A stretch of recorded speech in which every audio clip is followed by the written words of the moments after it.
Admiral Zoe Elizabeth stood on the bridge of the U.S. Retribution, her weathered hands gripping the command rail as she stared at the tactical display. After 1,000 years of isolation, humanity was about to announce its return to the galaxy in a way the galactic hegemony would never forget. "Status report, Commander Martinez," she ordered, her voice carrying the authority of someone who had spent 30 years preparing for this moment. Commander Luis Martinez, her chief tactical officer, checked his console.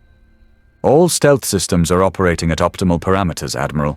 The Hegemony Patrol still hasn't detected us. We're holding position at the edge of the Proxima Centauri system, 2.7 million kilometers from their forward observation post." Elizabeth nodded grimly. The Proxima station represented everything she despised about the hegemony. A military outpost built on what was once humanity's first interstellar colony, now serving as a watchtower to ensure Earth remained in its cage. "Weapons status?" she asked.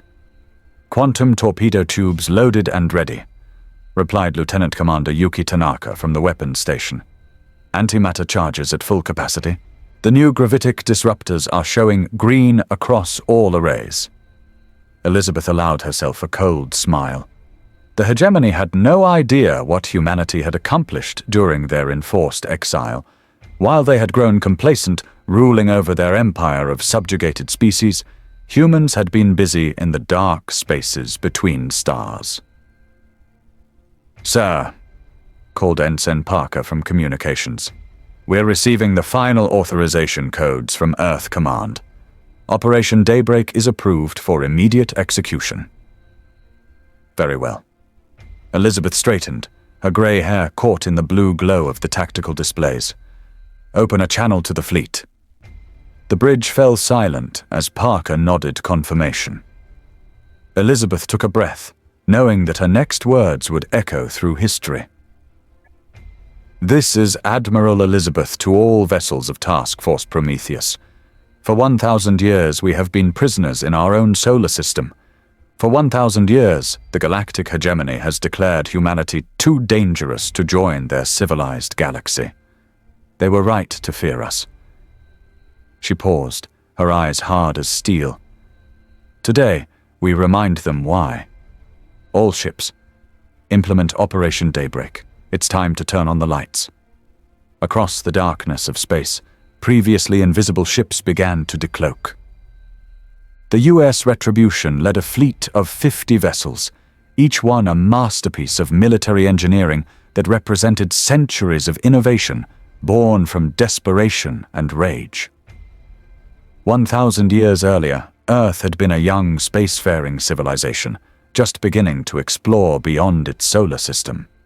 Humanity had established colonies on Mars, Europa, and Proxima Centauri, and was reaching out to make contact with the greater galactic community. They found the galactic hegemony, a coalition of 12 alien species that had ruled local space for over 10 millennia. The hegemony presented itself as a peaceful alliance dedicated to maintaining order and prosperity among civilized worlds. But humanity quickly learned the truth. The hegemony was a rigid caste system where the three founding species, the crystalline Vorthak, the reptilian Kashari, and the gaseous Nethtar, held absolute power over 9 subordinate races. These client species were kept as laborers, soldiers, and administrators, never allowed to advance beyond their assigned roles. When humanity refused to accept client status and demanded equal representation, the hegemony's response was swift and brutal. They destroyed the Proxima colony and established a blockade around Earth's solar system, declaring humanity a disruptive influence that needed to be contained until they learned proper submission. They made one critical error, Admiral Elizabeth had often told her officers during the long years of preparation. They assumed isolation would break us. Instead, it forged us into something they never imagined. Now, as the human fleet materialized around the Proxima station, Elizabeth watched the enemy's panicked response through her intelligence displays. The station's Kashari commander was transmitting frantic emergency signals while trying to raise defensive shields. Admiral, Martinez reported, the station is attempting to activate its quantum communications array to warn Hegemony Command. Not today, Elizabeth replied. Tanaka, deploy EMP mines around their communication array. I want them deaf and blind. Aye, sir. Launching EMP mines now. Sleek projectiles shot from the Retribution's hull, detonating in brilliant flashes around the station's communication tower. The electromagnetic pulse fried the station's long-range communications, cutting it off from the rest of the hegemony. Station is going dark, Admiral, Tanaka confirmed. Their distress signal was cut off mid-transmission. Excellent. Now they get to experience what isolation feels like. Elizabeth ordered her fleet to surround the station at optimal firing distance. The hegemony facility was a typical design, a kilometer-long structure shaped like a crystalline spear, bristling with weapon emplacements and sensor arrays. Under normal circumstances, it would have been a formidable obstacle. But these were not normal circumstances. Hail the station, Elizabeth ordered. Parker worked his console for a moment. Channel open, Admiral. Proxima Observation Post. This is Admiral Zoe Elizabeth of the United Earth Space Command. You are hereby ordered to surrender your facility and prepare for boarding. You have 5 minutes to comply. The response came quickly, translated by the ship's AI from the clicking, chittering language of the Kashari. Human vessel, you are in violation of hegemony territorial sovereignty.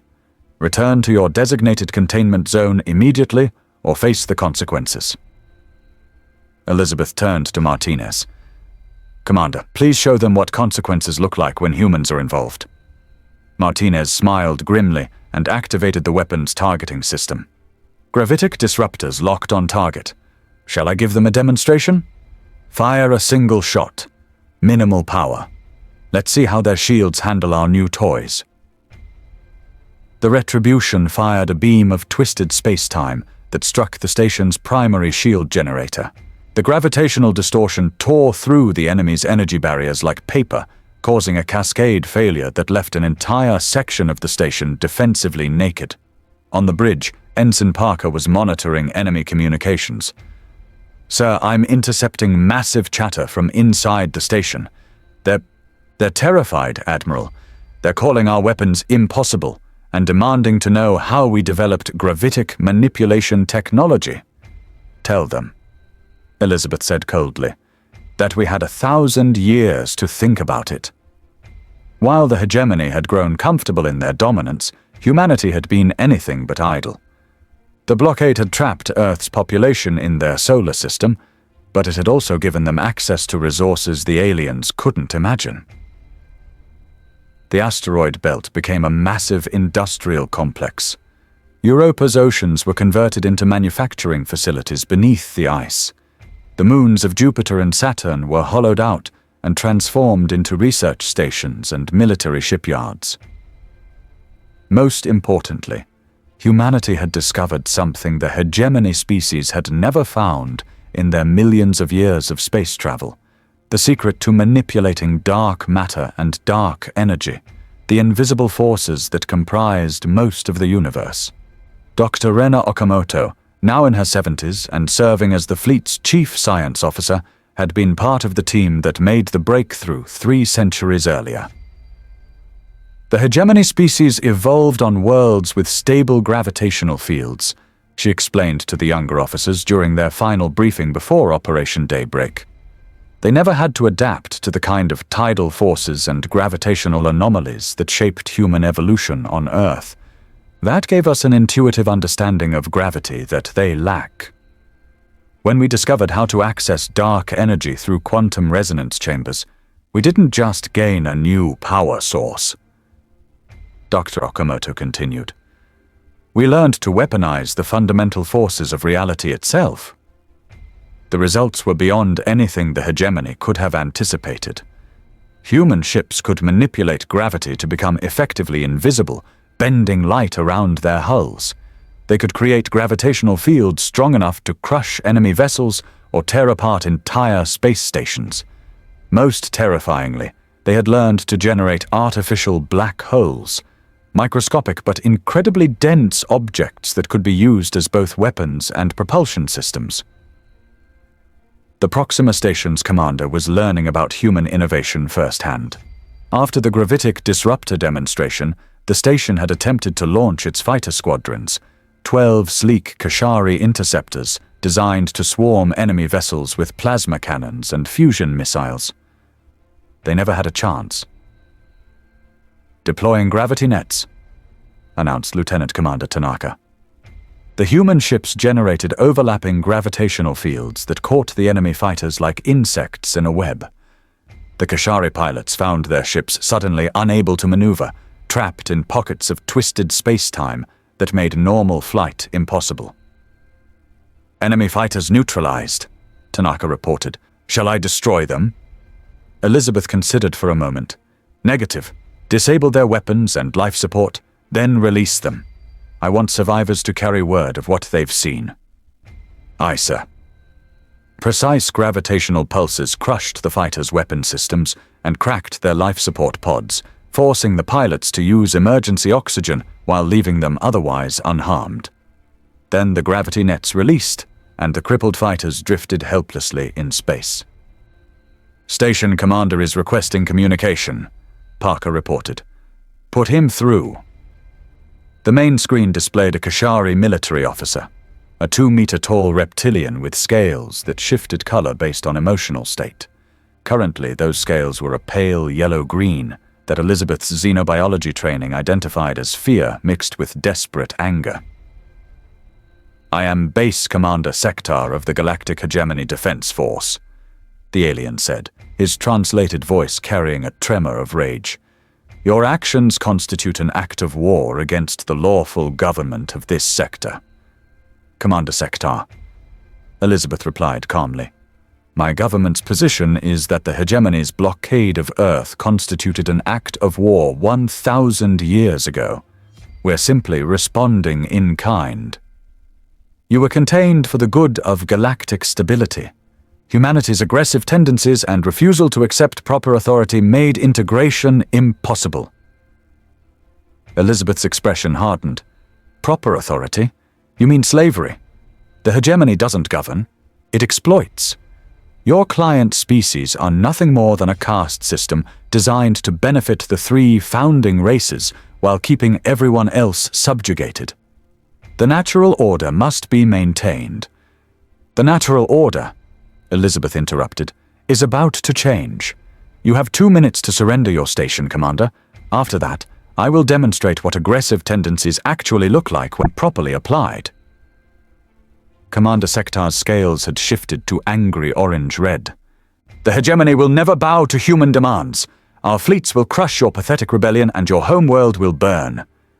Elizabeth nodded to Martinez, who began entering firing coordinates. "Commander, I want you to understand something. The hegemony isolated us for 1,000 years because you feared what humanity might become if left unchecked. You were absolutely right to be afraid." She gestured to the tactical display showing human fleet positions. 50 ships, Commander. That's what we brought to this little demonstration. Would you like to know how many ships humanity has built during our enforced exile?"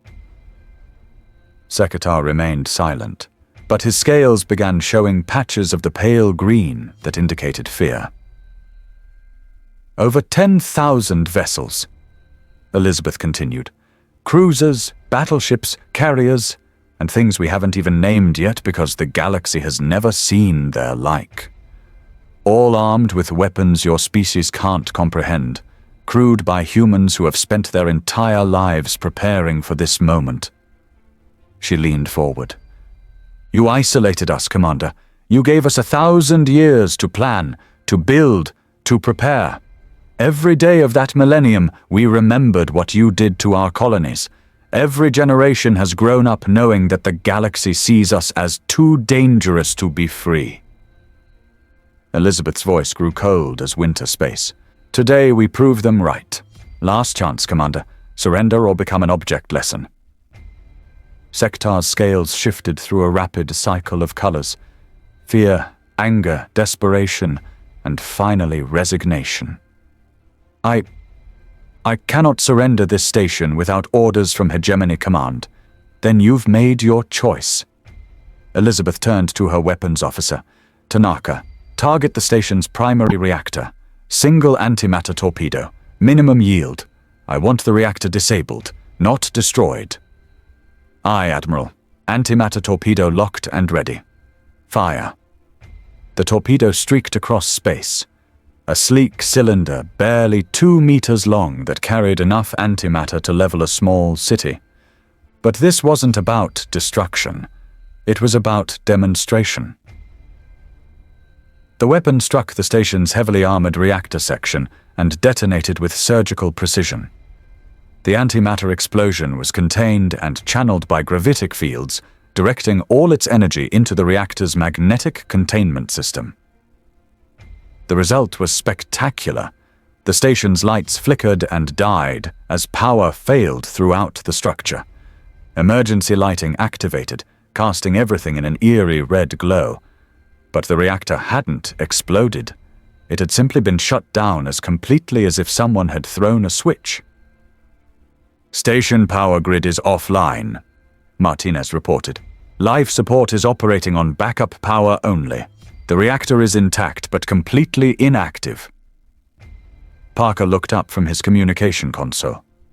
Sir, I'm intercepting internal station communications. The engineering staff is saying it will take weeks to restart the reactor, assuming they can figure out what we did to it. Elizabeth nodded with satisfaction. Open a channel to the station. Commander Sektar appeared on screen again, his scales now a mottled pattern of fear and confusion. How? How did you disable our reactor without destroying it? Antimatter channeled through controlled gravitational fields, Elizabeth replied matter-of-factly.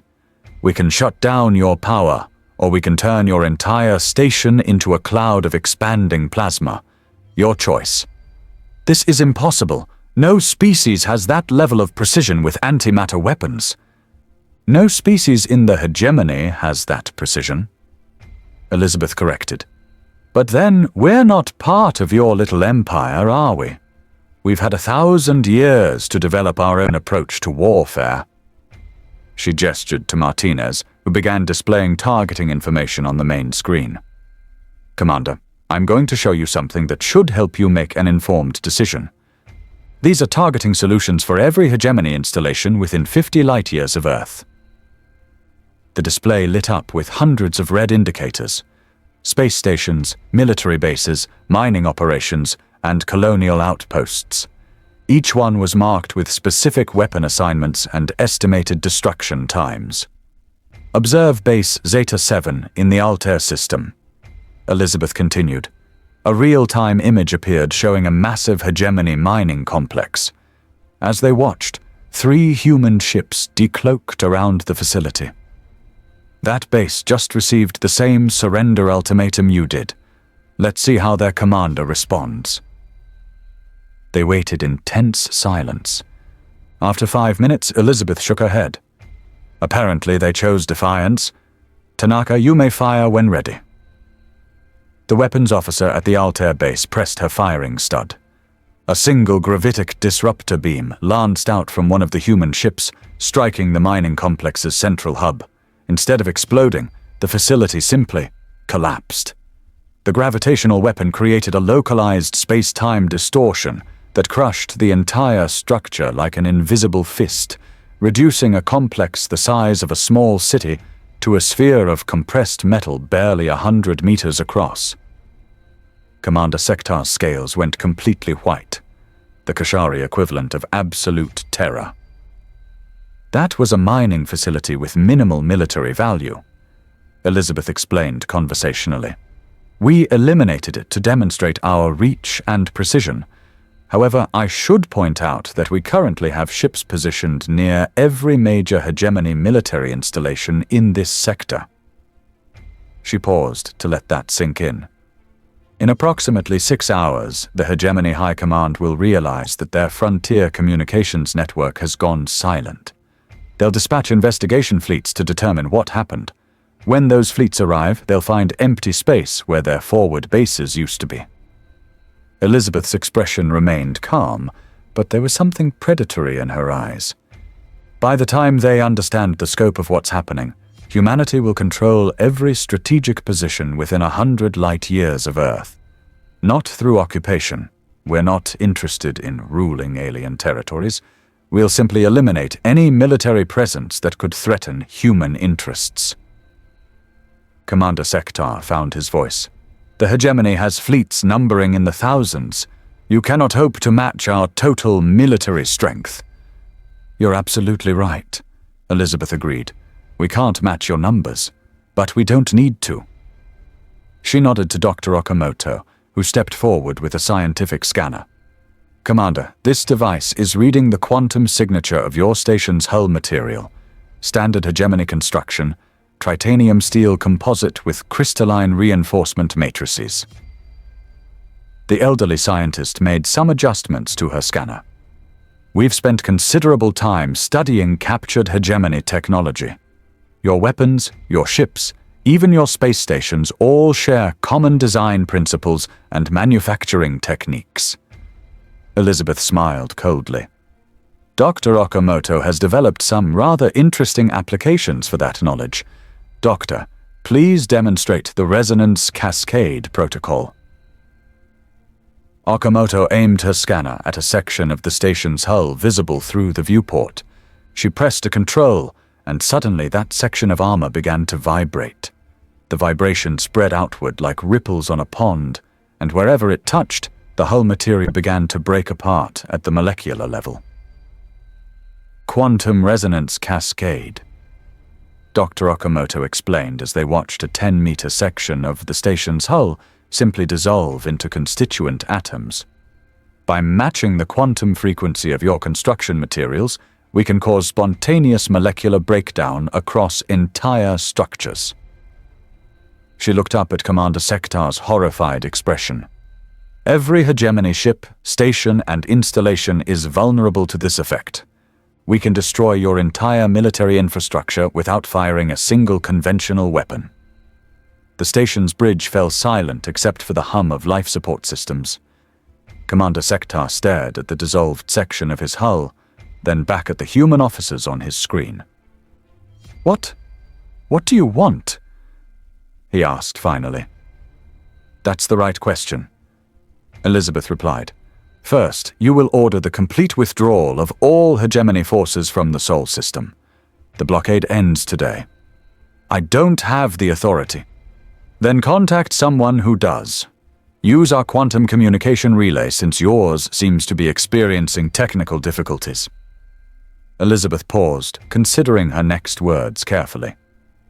Second, humanity formally rejects any claim of hegemony authority over human space or human colonies. We will establish our own territorial boundaries, and any hegemony vessel that enters those boundaries without permission will be destroyed. The High Command will never accept. The High Command will accept it because they have no choice.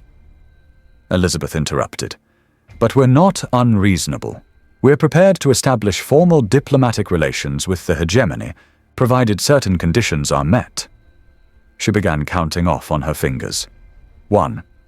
All client species will be granted the right to withdraw from the hegemony if they choose, with protection from retaliation. 2. Any species that chooses to remain in the hegemony will be granted full political equality, not client status. 3. All current slaves and indentured populations will be freed immediately. Commander Sektar's scales shifted to patterns Elizabeth didn't recognize, probably emotions that didn't translate well to human experience. You're demanding the complete restructuring of our government, the dissolution of social orders that have existed for millennia. I'm demanding basic justice, Elizabeth replied. The same thing humanity demanded 1,000 years ago when we first encountered your empire. The same thing you refused to consider then. She leaned back in her command chair. The difference is that now you don't have a choice. You can transform the hegemony into something resembling a legitimate government, or you can watch us dismantle it piece by piece until nothing remains but free worlds and empty space. While Elizabeth negotiated with the Proxima station, reports were flooding in from across human space. Operation Daybreak was proceeding exactly as planned. Task Force Hermes had eliminated 3 hegemony observation posts in the Wolf 359 system. Task Force Apollo had disabled a major fleet base at Vega, capturing over 200 enemy vessels intact. Most importantly, Task Force Athena had secured the abandoned ruins of humanity's original Proxima Centauri colony, establishing a forward operating base in what had once been human territory. Admiral, Parker reported. We're receiving a priority transmission from Admiral Harrison at Wolf 359. He says the Hegemony commander there is requesting direct communication with Hegemony High Command. They want to arrange a ceasefire. Elizabeth nodded. Patch it through to our relay. Let them make their call. But make sure they understand that we're monitoring everything. She turned back to the main screen where Commander Sektar was conferring with his staff in rapid, chittering Kashari. Finally, he faced the camera again.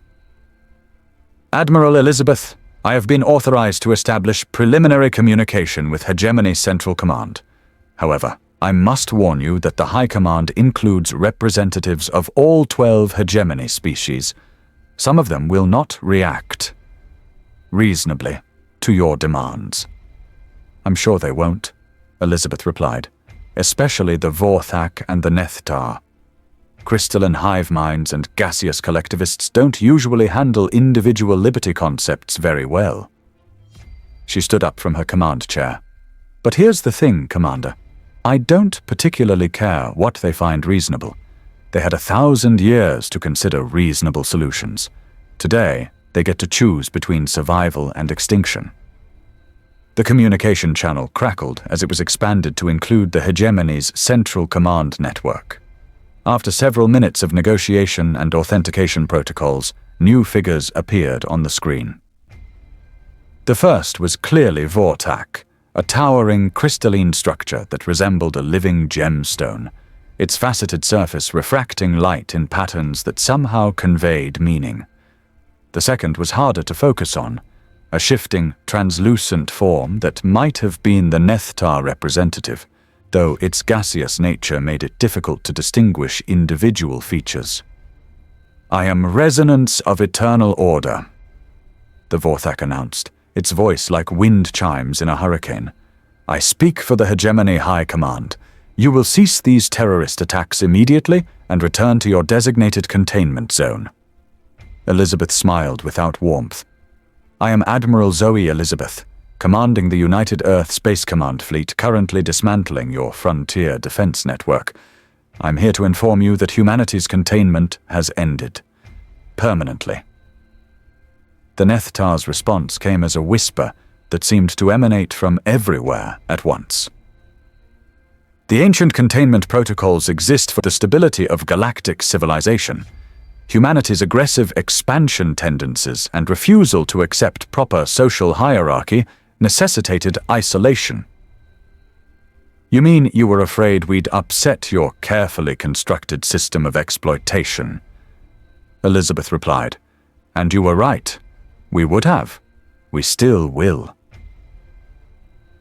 Resonance of Eternal Order's crystalline structure pulsed with angry light.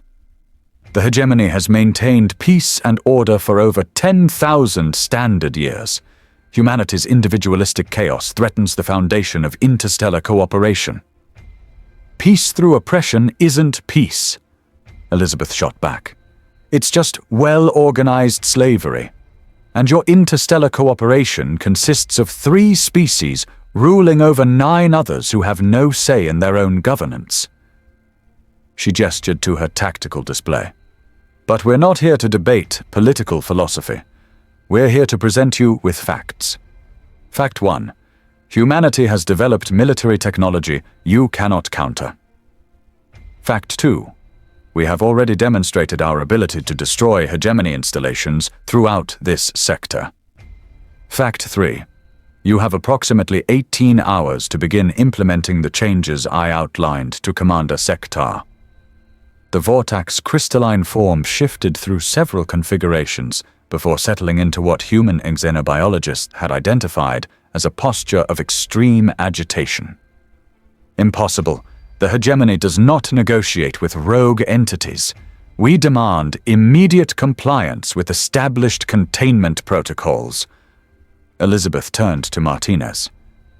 Commander, please show our guests the status board for Operation Daybreak. The display changed to show a tactical overview of local space.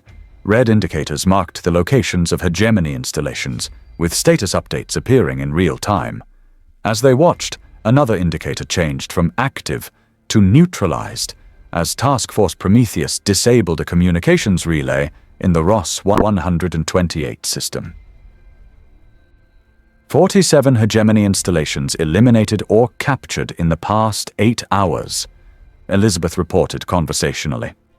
0 human casualties. We're currently on track to control all strategic positions within 100 light-years of Earth by this time tomorrow. The Nethtar's gaseous form swirled frantically. This level of coordinated action requires massive fleet deployments. Our sensors would have detected such movements. Your sensors can't detect our ships when we don't want them to, Dr. Okamoto interjected from her position at the science station. Gravitic field manipulation makes us effectively invisible to conventional detection methods. We've been positioning our forces for months without your knowledge. Commander Sektar, who had been quietly observing the exchange, finally spoke up. High Command, I have witnessed their weapons capabilities firsthand. They disabled our reactor with surgical precision and demonstrated the ability to dissolve our hull material at the molecular level. I recommend immediate consideration of their terms. Resonance of Eternal Order's response was a blast of harmonic noise that the translators rendered as extreme outrage. Base commanders do not make strategic recommendations to High Command. Maintain your position and prepare for reinforcement. Elizabeth shook her head. I'm afraid that won't be possible. Commander Sektar, inform High Command that your station is now under human control. You and your crew are free to leave aboard your personal vessels, but this facility will serve as our regional headquarters until the hegemony demonstrates a willingness to negotiate seriously. The next few hours established a new paradigm in galactic politics. As reports continued to flood in from across the sector, it became clear that humanity had achieved something no one had thought possible: the simultaneous neutralization of an entire frontier defense network. The mathematical precision is remarkable, Dr. Okamoto explained to the assembled command staff as they reviewed the operations results. We identified 312 hegemony installations within our initial operational zone. As of 2100 hours, 298 have been neutralized, captured, or abandoned. The remaining 14 are requesting terms for peaceful surrender. Admiral Elizabeth studied the tactical displays with satisfaction. Casualties. Minimal on both sides, Martinez reported. Our precision weapons allowed us to disable rather than destroy in most cases. Estimated enemy casualties are fewer than 2,000 across all operations, mostly from accidents during evacuations. And our losses? 7 wounded, none killed. The U.S. determination took some plasma fire during the Altair operation, but damage was minimal. Elizabeth nodded. The low casualty count was crucial for what came next. Humanity needed to be seen as overwhelmingly powerful, but not needlessly brutal. The goal was to force negotiation, not to trigger a genocidal war. Admiral, Parker called from communications. We're receiving a priority transmission from Earth Command. The President wants a status update before she addresses the Confederation Council. Elizabeth smiled. Tell the President that Phase 1 is complete ahead of schedule. We're ready to proceed with Phase 2 whenever she gives the authorization. The communication came through on the secured channel, showing President Maria Santos in the underground command center beneath the Rockies. Admiral, the whole planet is watching. How bad is their response going to be? Unknown, Madam President. But we've established the parameters. They can either negotiate with us as equals, or they can watch their empire collapse installation by installation. Either way, the blockade of Earth is finished. President Santos nodded grimly. The Confederation Council is demanding an emergency session. They want to know if humanity is declaring war on the entire galactic community. No, ma'am. We're declaring independence from an illegitimate authority and demanding recognition of our sovereign rights. If the other species want to maintain their vassalage to the hegemony, that's their choice. But we're also prepared to offer protection to any species that wants to leave. And you think some of them will take us up on that offer? Elizabeth gestured to her intelligence officer, who brought up a new display showing demographic and political analysis of the hegemony client species. Intelligence suggests that at least 4 client species have active independence movements. The Talmari have been attempting to gain political autonomy for over 2 centuries. The Yith collective consciousness has been fragmented by forced integration with hegemony systems. The Kelrani were conquered only 300 years ago and still maintain their own cultural identity. She pointed to specific indicators on the display. If we can demonstrate that independence from the hegemony is possible and survivable, we could see a cascade effect throughout their empire. Elizabeth's prediction proved accurate sooner than expected. 18 hours after Operation Daybreak began, the human fleet received an unexpected communication from the Kepler 442 system. "Admiral," Parker reported excitedly, "we're being hailed by a Talmari vessel. They're requesting safe passage to human space." Elizabeth frowned. The Talmari were one of the hegemony's oldest client species, bipedal mammals with distinctive blue-gray fur and large, expressive eyes. They had been absorbed into the hegemony over 8 centuries ago and had repeatedly petitioned for autonomous status. "Put them through." The main screen showed a Talmari ship captain, a female with silver-streaked fur and what humans would interpret as an expression of desperate hope. "This is Captain Veltar of 3-ship Dawn's Promise. We carry diplomatic authority from the Talmari Independence Council. We request formal recognition of Talmari sovereignty and protection from hegemony retaliation." Elizabeth exchanged glances with her staff. This was exactly what they had hoped for, but it was happening faster than anticipated. "Captain Veltar, I am Admiral Zoe Elizabeth of the United Earth Space Command. We recognize the sovereignty of all species and welcome contact with the Talmari Independence Council. However, I must ask, what is your current status with the hegemony?" Veltar's ears flattened against her head, a Talmari expression of anger. "As of 6 hours ago, the Talmari homeworld and our 3 colony systems declared independence from hegemony rule. The hegemony response was immediate. They dispatched a subjugation fleet to enforce compliance." "Current status of that fleet?" "Unknown. They were scheduled to arrive at our homeworld 4 hours ago, but we've lost all communication with our home systems." Veltar's voice grew strained. "Admiral Elizabeth, we have reason to believe the hegemony may be implementing what they call final enforcement protocols against our people." Elizabeth felt ice form in her stomach. Final enforcement protocols were rumored to be the hegemony's ultimate response to rebellion, the complete elimination of any species that refused to accept client status. "Dr. Okamoto," she called to her science officer, "what's our closest task force to the Talmari homeworld?" Task Force Ares is currently at Alpha Centauri, approximately 12 light-years from the Talmari system. They could reach the area in 6 hours at maximum warp. Elizabeth made her decision. "Signal Task Force Ares. They are to proceed immediately to the Talmari homeworld and assess the situation. If they encounter hegemony forces implementing enforcement protocols, they are authorized to use all necessary force to protect civilian populations." She turned back to Captain Veltar. "Captain, we're dispatching a rescue fleet to your homeworld. In the meantime, I'm offering immediate sanctuary to your vessel and any other Talmari ships that wish to accept human protection." Veltar's large eyes widened with surprise and relief. "Admiral, the Talmari people have dreamed of this moment for centuries. We accept your protection gratefully." The rescue of the Talmari homeworld became humanity's first major engagement with a full hegemony fleet.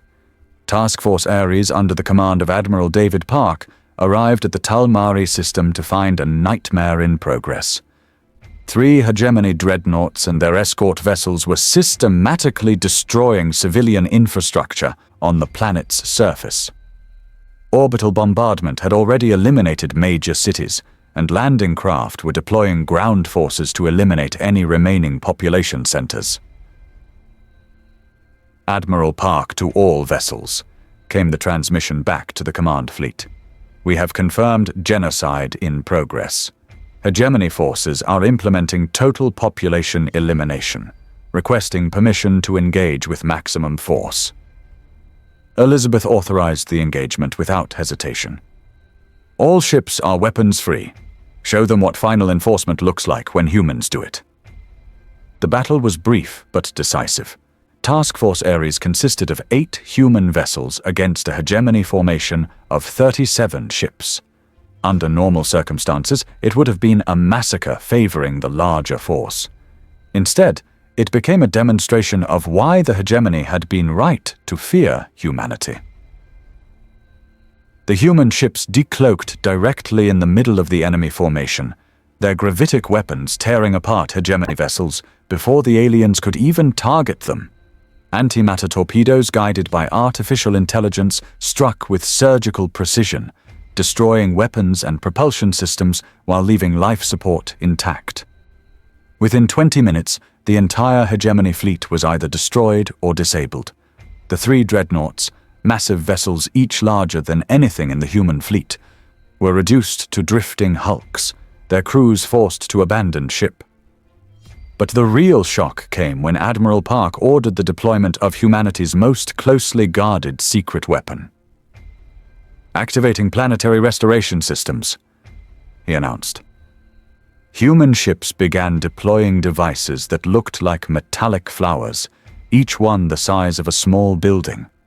These atmospheric processors used dark energy manipulation to literally reverse the effects of orbital bombardment, pulling debris back together and restoring damaged structures through controlled gravitational fields. Within hours, cities that had been reduced to rubble were reconstructing themselves, their buildings and infrastructure reforming, as if the destruction had been reversed in time. "My God," whispered Captain Veltar as she watched the impossible unfold on her ship's sensors. The devastated cities of her homeworld were literally rebuilding themselves, structures flowing back into existence as if time itself were being reversed. Admiral Elizabeth observed the feeds from Task Force Ares with grim satisfaction.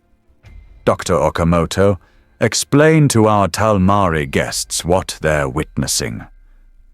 The elderly scientist turned to Captain Veltar with something approaching maternal pride in her voice. "We call it Resurrection Protocol. By manipulating dark energy fields at the quantum level, we can reverse entropy within localized space-time. Essentially, we're convincing matter to remember its previous configuration and return to that state." Veltar's translator struggled with several of her species' expressions before settling on, This violates every known law of physics. Every law known to the hegemony," Elizabeth corrected. "Humanity had 1,000 years to discover new ones." The implications were staggering. Not only could humans destroy with unprecedented precision, but they could undo destruction itself. It transformed the entire strategic equation of galactic warfare. "Admiral," Parker reported, "we're receiving a priority transmission from Hegemony High Command. They're requesting immediate cessation of hostilities and emergency diplomatic talks." Elizabeth smiled coldly. "Tell them we'll consider their request after we finish saving the Talmari." Within 72 hours of the Talmari rescue, the galactic political landscape had fundamentally shifted. News of humanity's capabilities spread through unofficial channels faster than the hegemony could suppress it, and the response was immediate. The Yith collective consciousness fractured their forced integration with hegemony systems and declared independence. The Kelrani launched simultaneous uprisings on 17 worlds. 3 other client species formally petitioned humanity for protection while withdrawing from hegemony authority. President Santos addressed the emergency session of Earth's Confederation Council as reports continued to flood in. "We stand at a crossroads," she announced to the assembled representatives. "For 1,000 years we dreamed of joining the galactic community as equals. Today, we have the power to reshape that community entirely." The debate that followed was intense but brief. Earth's population had lived their entire history under the shadow of the hegemony blockade. Multiple generations had grown up knowing they were prisoners in their own solar system, denied the freedom to explore the galaxy their ancestors had dreamed of reaching. The vote was unanimous. Humanity would not simply break free of the hegemony. They would offer that same freedom to every species in the galaxy. The formal negotiations took place in neutral space, aboard a massive diplomatic station that humanity constructed in just 18 hours using their matter reconstruction technology. The station itself was a message, a kilometer-wide structure of impossible beauty that demonstrated human mastery over the fundamental forces of reality. The hegemony delegation arrived with representatives from all 12 member species, their formation of warships maintaining a careful distance from the human fleet. They had learned to respect humanity's reach. Admiral Elizabeth led the human delegation, but she was accompanied by representatives from 6 newly independent species and observers from a dozen others considering their options. Resonance of eternal order spoke for the hegemony, its crystalline structure now pulsing with subdued, almost defeated patterns. "State your terms for cessation of this rebellion." "This isn't a rebellion," Elizabeth replied calmly. "This is liberation, and our terms are simple.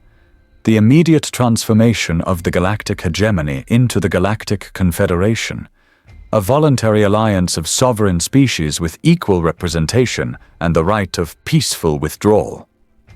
The Nethatar representative swirled frantically. "Impossible. The dissolution of hierarchical authority structures will result in chaos and war." Captain Veltar stepped forward, her blue-gray fur gleaming under the station's lights. "With respect, the hierarchy you maintain has already resulted in centuries of oppression and the near genocide of my people.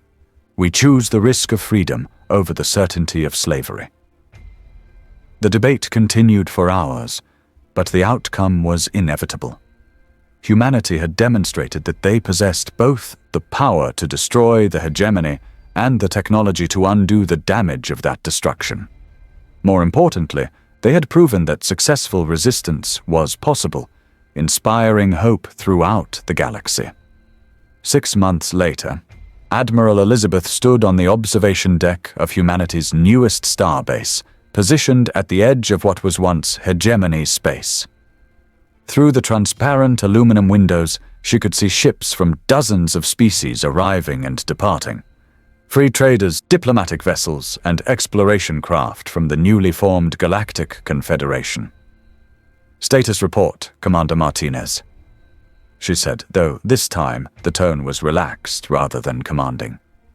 "All quiet on the frontier, Admiral. The former hegemony core worlds have established their own democratic councils. No reports of authoritarian backsliding or attempts to restore the old hierarchy." Elizabeth nodded. The transition hadn't been entirely peaceful. 3 species had chosen to maintain authoritarian structures within their own territories, and humanity had been forced to establish buffer zones to protect their neighbors. But the vast majority of galactic civilization had embraced the new paradigm. "Communication from Earth Command," Martinez continued. "The President is announcing the completion of Project Exodus. The first civilian colony ships are launching for the Kepler systems next month. For the first time in 1,000 years, human families would walk under alien skies, not as conquerors or subjects, but as free citizens of a galactic community that finally lived up to its ideals. Dr. Okamoto. Elizabeth called to her science officer, who was examining readings from a nearby stellar survey. Any word from the deep exploration fleets? The elderly woman smiled. Long-range sensors have identified 43 systems with potentially habitable worlds within our expansion zone. The galaxy is larger than we ever imagined, Admiral. There's room for everyone to grow and explore. Elizabeth allowed herself a moment of satisfaction. Humanity had been isolated for a millennium, told they were too dangerous for civilized society. In response, they had become something beyond dangerous. They had become liberators. Admiral, Parker called from his station. We're receiving a transmission from the Andromeda Galaxy. It appears to be a greeting from another interstellar civilization. They're asking if we're interested in establishing contact. Elizabeth laughed. Actually laughed. For the first time in months. Tell them we'll be right there, Ensign. It seems humanity still has exploring to do. As she gave the order to prepare the fleet for humanity's next great adventure, Elizabeth reflected on the lesson they had taught the galaxy. Isolation doesn't break a species. It forges them into something their oppressors never expected. The hegemony had feared what humanity might become if left unchecked. They had been absolutely right to be afraid, but they had failed to understand that keeping a species caged doesn't eliminate the danger, it only delays the inevitable reckoning. Humanity had been isolated for 1,000 years. In that time, they had learned to manipulate the fundamental forces of reality, to reverse entropy itself, and to wage war with surgical precision. But more importantly, they had learned the value of freedom and the price of oppression. Now, as human ships prepared to venture beyond their home galaxy for the first time, they carried that lesson with them. No species should have to choose between freedom and survival. Given enough time, determination, and the darkness between stars to work in, any species could become powerful enough to ensure they never had to make that choice again. The galaxy was free, and humanity was finally going home, to the infinite darkness between stars where they belonged, where they had always belonged, where they would explore and grow and ensure that no species would ever again face the choice between submission and isolation. The 1,000-year cage was broken, and its inmates had become the galaxy's liberators.